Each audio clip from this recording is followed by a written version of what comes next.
بسم اللہ الرحمن الرحیم اللہم صلی وسلم وبارک علی سیدنا محمد وعلی آل محمد۔ اللہ کا لاکھ لاکھ کرم، اللہ کا شکر کہ ایک بار پھر عمران خان صاحب نے اور تحریک انصاف نے، میری جماعت نے مجھ پہ تیسری بار اعتماد کیا ہے اور اللہ نے ہمیشہ جو ہے لاج رکھی ہے۔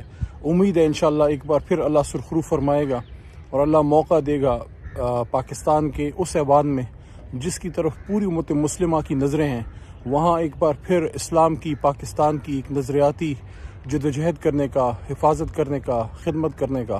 میں بالخصوص مردان کے عوام کا شکر گزار ہوں، جس طرح انہوں نے مجھے 2 بار پاس کیا اور ایک بار جناب عمران خان صاحب کو بھی میرے حلقے سے پاس کیا۔ آپ کا شکر گزار ہوں، آپ کے تعاون کا طلبگار ہوں، اور میں یہ توقع بھی رکھتا ہوں، پر امید ہوں کہ جس طرح پہلے بھی اللہ نے مجھے توفیق دی کہ مردان کا، اپنے عوام کا، ان کا سر جو ہے میں فخر سے بلند رکھوں، کیونکہ 9 اپریل کی رات علی محمد نہیں کھڑا تھا، اس رات پاکستان کا ایک بیٹا اور مردان کا ایک بیٹا کھڑا تھا۔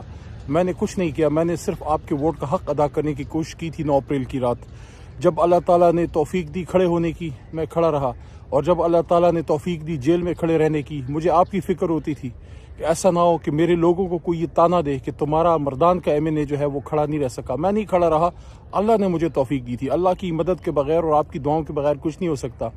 میں پاکستان کے عوام سے بھی مخاطب ہوں کہ یہ وقت پاکستان کے لیے ایک بھرپور سیاسی جدوجہد کرنے کا ہے۔ اس وقت آپ نے یہ نہیں دیکھنا کہ علی محمد کھڑا ہے، کون کھڑا ہے۔ عمران خان صاحب کا ٹکٹ جس کے پاس ہو اس کو آپ سپورٹ کریں، تاکہ پاکستان کے لیے ہم اپنی جدوجہد، کیونکہ ایسے موقع بار بار نہیں آتے، زندگی میں ایک بار یہ موقع آتا ہے اور یہ موقع اب ہمارے پاس ہے۔ میں یہ بھی مانتا ہوں کہ بہت سے لوگوں کو جو ہے جو حقدار ہوں گے، ہو سکتا ہے ان کو ٹکٹ نہ ملا ہو، لیکن خان صاحب خود جیل میں ہیں، اور انشاءاللہ خان صاحب جب باہر آئیں گے، یہ بہت بڑی جماعت ہے، نظریاتی کارکنوں سے، وفاداروں سے انشاءاللہ یہ جماعت بہت سی جگہوں پہ کام لے گی۔ اب جماعت کے ساتھ جڑ کے رہیں۔ سب سے بڑی مثال آپ کے سامنے میں ہی ہوں۔ 2014 میں جب استعفوں کا وقت آیا، سب سے پہلا استعفیٰ میں 1 مہینہ پہلے لکھ کے جیب میں رکھ چکا تھا۔ جب بنی گالہ خان صاحب نے استعفے مانگے، ہمارے ساتھیوں نے لکھنے شروع کیے، میں نے مہینہ پہلے لکھا ہوا استعفیٰ نکال کے ان کے سامنے رکھا کہ میں پہلے سے تیار تھا۔ اسی طرح جب 2018 میں ٹکٹ کا مسئلہ ہوا، مجھے یاد ہے ارشد شریف صاحب، ارشد شریف شہید کے پروگرام میں ارشد شریف شہید نے میرے سے پوچھا کہ آپ کیا کریں گے کہ ٹکٹ نہ ملا۔ میں نے کہا میں ٹکٹ کے لیے جماعت میں نہیں آیا، اگر نہیں ملا میں پھر بھی جماعت کے ساتھ ہوں گا۔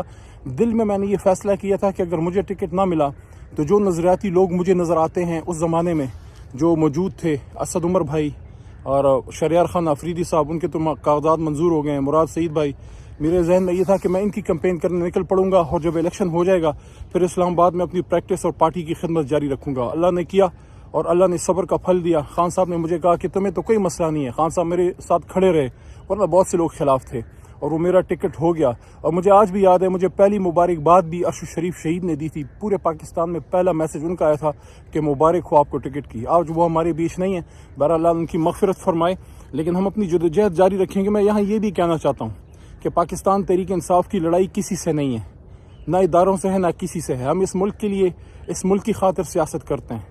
اس لیے میں یہ کہنا چاہتا ہوں کہ ہمیں اس وقت صرف اور صرف پاکستان کو ذہن میں رکھ کے سیاست کرنی چاہیے۔ ہماری سوچ ہی ہے۔ عمران خان صاحب نے خود رمضان المبارک میں یہ بات کی تھی زمان پارک میں، جب ان سے پوچھا گیا ایک اینکر کی طرف سے کہ جیتنے کے بعد لوگ ڈرتے ہیں کہ آپ انتقام کی طرف جائیں گے، انہوں نے کہا نہیں۔ جس طرح حضور نبی کریم صلی اللہ علیہ وسلم نے فتح مکہ کے بعد جو ہے عام معافی کا اعلان کیا تھا، اور اپنی امت کی سوچ تھی، ہم ان کے غلام ہیں، ان کے پیروں کی خاک ہیں، ہم بھی اسی طریقے سے جائیں گے۔ جیتنے کے بعد ہم کوئی سیاسی انتقام کی طرف نہیں جائیں گے، ہم پاکستان کو بہتر بنانے کی طرف جائیں گے۔ میری دعا ہے کہ جس طرح اللہ تعالیٰ نے مجھے ثابت قدم رکھا، ہمارے دوستوں کو ثابت قدم رکھا، ہمارے پورا پاکستان آج تحریک انصاف کے ساتھ کس طرح کھڑا ہے، میں آپ سب کو سلام پیش کرتا ہوں۔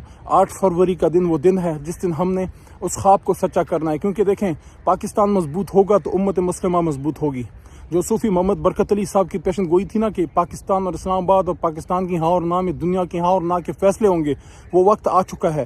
ہم فلسطین کی، مسجد اقصیٰ کی، کشمیر کی بات تب کر سکیں گے توانا طریقے سے جب ہمارا اپنا ملک مضبوط ہوگا، ہماری معیشت مضبوط ہوگی، ہماری ایجوکیشن، ہماری فارن پالیسی، انٹرنل سیکیورٹی، یہ ساری چیزیں۔ اس لیے اب یہ وقت ہے۔ خان صاحب جیل میں ہیں، یہ ٹکٹ ان کی امانت ہے جو مجھے ملا ہے یا آپ دوستوں کو جن کو بھی ملا ہے، اس کو صرف اپنی ذاتی ایک سیاسی جنگ نہ سمجھیں، اس کو پاکستان کی بقا کی جدوجہد سمجھیں.